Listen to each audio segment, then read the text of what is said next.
Today, let's talk about the 5 strategies that make a huge difference in managing the seasonal flow. Some of these you can do round the year and some in the last quarter.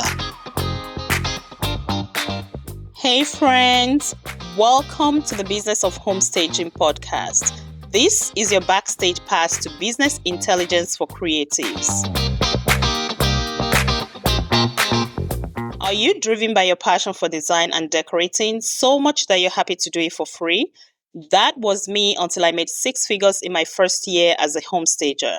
Yes, real estate staging is serious business with the potential for 6 or even 7 figures in revenue. Your talent is a great start, but building a profitable business requires so much more than creating beautiful spaces. Get the boost of confidence you need to monetize your talent, keep your phones ringing, and your pipelines full. Grab the popcorn as I pull back the curtains on the best kept secrets with inspiring conversations and success stories of challenges, wins, and everything in between. I've made so many mistakes so you don't have to. If this Nigerian girl can do it, you, my friend, can do it too. Let's go. Today's topic is one that homestagers know all too well. The roller coaster of the real estate market and how to keep your business steady during the seasonal slowdown. Once the kids settle into the school year in September, buying and selling homes is no longer a priority for most families with kids. This results in a dramatic slowdown with fewer opportunities for staging. The focus shifts to getting ready for the holidays. And the business of homestaging and real estate is feast-or-famine. It took me a while to finally start paying full attention to this to help me prepare and plan ahead. I used to find myself broke and extremely stressed during the last quarter of the year as demand for staging slowed down. Meanwhile, the expenses kept coming. In fact, expenses are higher because our warehouse is bursting at the seams, so we may end up renting extra storage to contain the overstock. This cycle can create serious stress if you're not prepared. So today, let's talk about the 5 strategies that make a huge difference in managing the seasonal flow. Some of these you can do round the year and some in the last quarter. One of the ways that we continue to generate revenue in the last quarter of the year is by renting our staging inventory for homes that we stage before the holidays that are still sitting on the market because of the slower paced market. We continue to collect rent on the inventory that's out. Sometimes it has been our saving grace, honestly. So let's get into the 5 main strategies. 1. We have already established that you cannot rely only on staging to carry you through every season. Because we know that it's a cyclical business, you need to offer different services. And the opportunities are right there in front of you. One client relationship can open doors to a whole range of services. Have you ever heard a client say something like, if my house had looked like this before, I might not have moved? Instead of just smiling and saying thank you, follow up after the job is done with an email or whatever you want to send, offering a design consultation for their next home or space. And this is not just a one-time opportunity. Clients who trust you enough to stage their home and are happy with the result are often excited to work with you on other projects. But you have to ask whether that's organizing a room, redesigning or refreshing their new space. Additional services can create consistent income and keep you on top of mind when the staging side of things slow down. Let's pause for a moment and think about the fact that most businesses are built on providing solutions to problems. And here we have in front of us somebody who is acknowledging that they have a problem.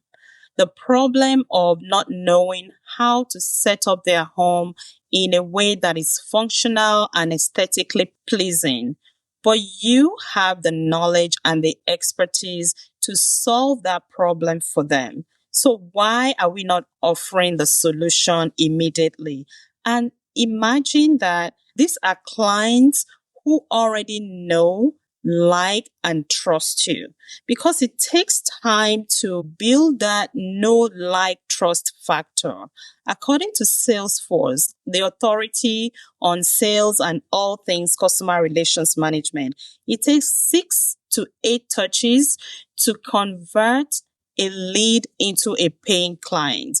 But here we are, right in front of us, we have a ready-made client who is ready to do business with us, who have already experienced working with us and interacted with our work. They love your work. So this is a golden opportunity.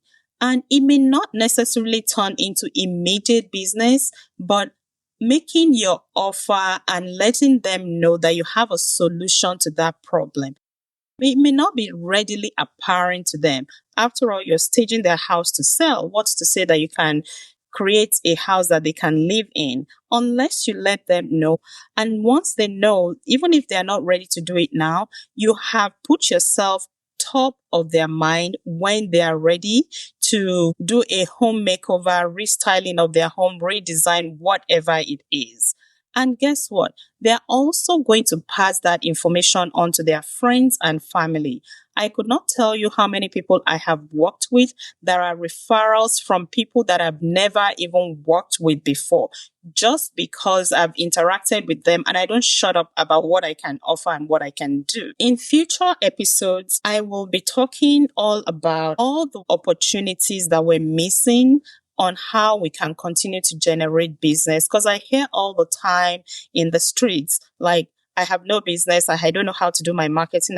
There's so many different ways, with easy ways that you don't even have to step out of your comfort zone. It's already there in front of you and you can take advantage of it. Promote these extra services throughout the year so that by the time you get to the last quarter of the year, potential clients are already familiar with what you're offering and all the various things that you can do. If you missed it, check out episode 1 because it dives deeper into the ways that you can diversify your income. Your bank account, your spiritual and mental health will thank you. Number 2, leverage the highs and prepare for the lows. Understanding and leveraging the real estate market's ups and downs is powerful. Typically, January to September is busy.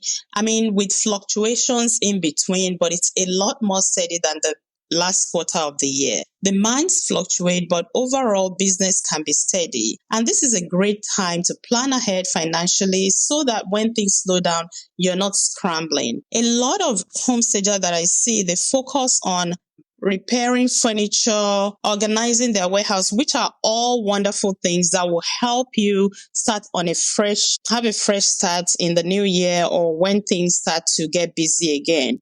But beyond keeping the bedding organized and doing all kinds of crafts, they're good too if that helps you slow down and recenter yourself. By all means, those are all good things to do. But beyond just all of those things, think about strategies that can help you plan ahead financially so that your business can be stable and keep on giving. Because the thing is that we always default to the shiny objects and the feel-good things. And these are not sexy things, but they need to be done. All the boring things that keep the wheels turning in the background. So pay attention to those. And one of the biggest expense we all face is that huge warehouse rent. And it doesn't take a break just because projects are scarce. Try adding a little extra on your rent during the busy month. Think of it as building a buffer. Each month you're setting aside extra so that by September or October, you're prepaid a month or two. The amount doesn't have to be huge. A little extra goes far and can add up to take the pressure off when things slow down. For me, I typically pay on top of my monthly rent. I've already divided what it would take for me to be paid off by the end of September. So October, November, December rent is completely paid by the time I get to September. So let's say your rent is $1,000 a month. I would love for that to be true. Let's say you want to add 1 month to it. You can add one portion every month. That is, instead of paying $1,000 a month, you're paying $1,100. And by the end of September, October is paid for. By the end of the season, you've built up enough reserve to cover 1 month, 2 months, 3 months without having to worry about it. If you find it hard to do that and put 1/10 or 1/12 of the money aside when things are busy, imagine when it is due in full and business has dried up. If you're serious about staying prepared, think about other expenses you can prepay during the high season. For example, consider setting aside money for insurance, utilities, and even some business taxes. It might feel like a stretch, but when the slow season arrives, you'll be grateful that you don't have to worry about those extra costs. I'm saying this because we're in a business that's capital intensive, and most of us focus on fulfilling orders in the now, which means that we're constantly procuring inventory to fulfill those orders while ignoring all the other things that will eventually catch up when no one is requesting staging services and they have nowhere for all that furniture to go but sit and make no money. I am talking from my own experience. I would be buying all the stuff just to fulfill orders, knowing that these essential expenses are already covered takes a huge load off during the quieter time so you can focus on what's next. You can certainly save or invest towards these expenses. The point is to think about it and plan for it before it is upon you. I am only sharing what has worked for me. Something else may work for you. As long as you're thinking about it, you're preparing and planning, it doesn't matter what method or how you choose to do it. Number 3, set up a line of credit for security. Here is a strategy that has made a huge difference for me. And this came during the pandemic when everybody was in a panic and we didn't know what was the next thing, what was going to happen. Are we still going to be in business? And after that, I realized that I needed some kind of cushion, because all along I'd run my business on just personal funds and rolling it over and growing it and growing it. But you get to a point where if you want to keep growing, you need extra funds. So I found that a line of credit was the safest thing for me. I did not take a PPP loan then, just because I felt like there were so many other people who are deserving of it, who needed it more than I did. But what I did after the pandemic was to apply for a line of credit. And what I like about a line of credit is that it has a lot of flexibility because you only pay interest on what you actually use. Unlike any other traditional loan where you are paying on the entire balance from day one. So this way, if you need a boost, you have that reserve without a high cost attached to it. And the time to apply for a line of credit is when you are financially strong and credit worthy, because when you get to a point where you don't have money, they're not going to give you money. They only give you money when you have money. It makes no sense, but hey, that's how it works. It's showing that you're financially responsible. So even if you're just starting out or you're trying to grow, get that loan before you need it and get it while you qualify. Again, it's flexible and you don't have to pay interest unless you actually use it. So that way, when the market cycles turn and the pace slows, you've got a financial cushion to sit on. It's always a good feeling. And let me tell you that I am not a financial expert. I am not an accountant, a CPA, tax advisor, or any such thing. I'm merely speaking from my own experience of what's worked for me, just to get you thinking and the wheels turning about how you can prepare and plan for your own business. Okay, number 4. Promote early and don't wait for things to get quiet before you start to promote. By September, it's a smart thing to start rolling out seasonal services and campaigns to keep things moving. Clients may not realize all the services you offer until you spell it out. So take the opportunity to show how you can make their holiday prep easier or new spaces more inviting, getting ready for the holidays and, having company in their home. Whatever it is that people need, you have to start thinking ahead and giving it to them and offering them and letting them know that, hey, I'm here, I can do that too. And right now, we are already rolling our holiday campaign. And this year, we're collaborating with a colleague in the area so we can use our combined resources I can never overemphasize the power of collaboration over competition. And in future episodes, I'll be talking more about that. So other things you can do is invest in education. Each year, I use this time to sharpen my skills or explore new ones. And whether it's a business leadership course or engaging the services of a coach to help you bridge the gap of the things that you need help with, keeps my mindset strong and it helps me make smarter business decisions. I budget for this learning throughout the year so I can learn new skills and new topics without stressing over the cost of it. So working with a coach during this time can be valuable. This has had a major impact on my business and personal growth. And it typically happens around this time of year because when things slow down, you're busy, busy, busy going, and then things slow down. The tendency is for our brains to go to sleep and just not want to do anything. And that's the way that I keep myself engaged, by learning new things and that I can apply to my business. And I charge my people with the same thing, come up with plans and different things that they want to do to help us be more efficient, because that's the time that we can actually breathe and have the brain power to do those things. So they come up with different ideas that we look at together and then we approve and then we do them, so that when we get busy, we have improved. Coming from where we were this year, we have taken it to the next level of efficiency and how we do stuff. And they are also growing in the process. And then build your network. As part of learning and education, tis the season for all kinds of events that you can take advantage of. A lot of real estate brokerages are having end of year parties, client appreciation parties.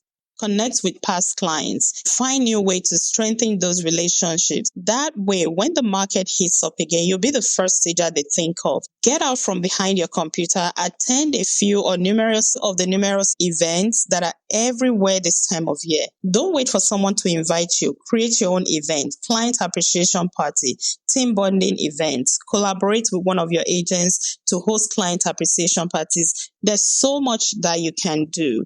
And even just go on Eventbrite. There are events happening everywhere, every day. I kid you not. Go look there and you'll find something in your area that you can go to network, bring your cards and exchange information. You never know where that's going to take you. And my eyes opened to this last year. It was a vision boarding week. Got together women to just create vision boards and just enjoy the season. And we met new faces, and there were people who were not part of the group, or they were not known to us or known to even the host of the event, because when we were talking, I found out that they found the event on Eventbrite and they came and we met them and we made a connection. So you just never ever know. Sitting behind that computer, especially when things are slow, when you're not busy, it can make you brain dead. I know this for myself, and that's why I choose to, this time of year, I'm doing all the learning that I can to keep myself fresh.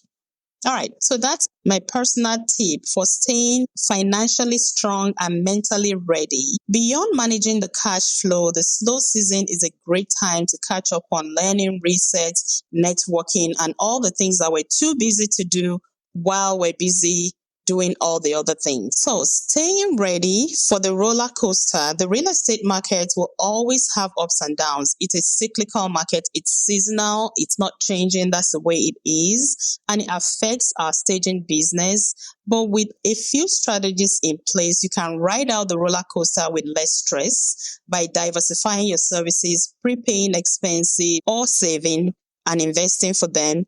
Having a line of credits that you can come to if you need it. And if you don't need it, you don't need to pay anything for it. Promoting other services proactively, early and often and always. You're setting up yourself for success regardless of the season. You should be doing all of this throughout the year to build up for rainy days and stress less. I've included the editable spreadsheet link that I use to help me calculate how much I want to have in reserve for my rent, because it can be a totally different thing for you. For me, it's the rent. So I had to find a way to make it easy for me. So I've created that. If you'd like, you can go in the show notes and click to download the spreadsheet and customize it to your needs. Thank you for tuning in today. Setting up your business for success takes hard work, but you've earned the right to enjoy the holiday season with more peace and less worry. You've been listening to the Business of Homestaging podcast. Remember to share, like, and subscribe. For more business resources, or if you need help getting started in the world of homestaging business or any business for that matter, or you're looking for growth strategies, reach out to me on thebusinessofhomestaging.com so we can create a roadmap to get you from where you are to where you want to be. Thank you for joining me on this episode, and keep doing all the things. Until next time.